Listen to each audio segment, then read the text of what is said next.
Okay, hello everyone.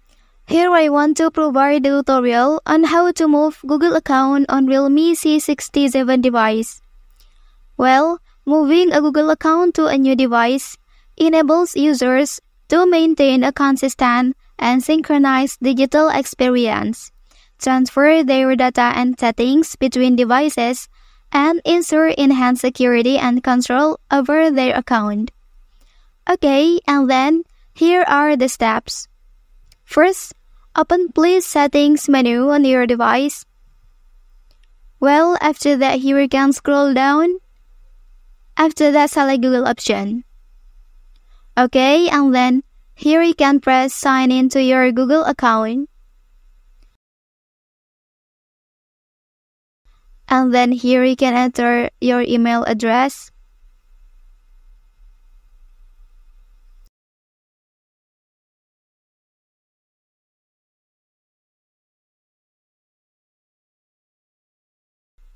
And then enter your email password.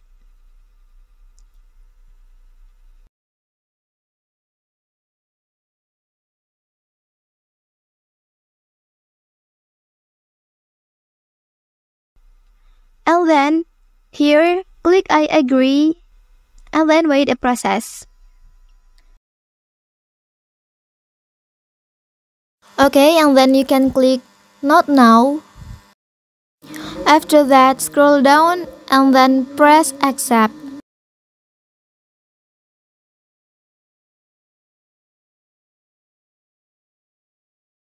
Okay, that's the tutorial on how to move Google account on Realme C67 device. If you are helped by this video, don't forget to like and subscribe to get other information from this channel. Thank you.